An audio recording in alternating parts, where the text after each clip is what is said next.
បាទសួស្តីបងប្អូនថ្ងៃនេះខ្ញុំលើកយក JCB Series X ឬក៏ JCB បាក់សី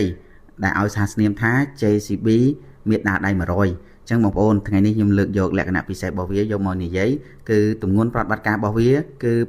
7800គីឡូក្រាមចំណែកឯម៉ាស៊ីនគឺម៉ាស៊ីន Diesel Mark 4.4L តាក់បូទឹកស្អំនិងកូនជ្រូកធម្មតាកម្លាំងម៉ាស៊ីនគឺ92សេសឬក៏ 68.6 គីឡូវ៉ាត់ចំណែកឯកម្លាំងរមួល408 ញូតុនម៉ែត្រចំណែកឯល្បឿនអតិបរមា40គីឡូម៉ែត្រក្នុង1ម៉ោងចំណែកឯទំហំប៉ែល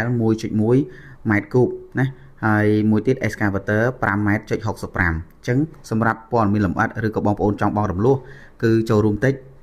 ណាចូលរួមត្រឹម10ឬក៏ 15% រំលោះរហូតដល់5ឆ្នាំឬក៏ព័ត៌មានផ្សេងៗទៀតអាចតាក់ទងជាមួយនឹងការ៉េ5ក្រាស់បានអរគុណជួបគ្នានៅវីដេអូក្រោយបាយបាយ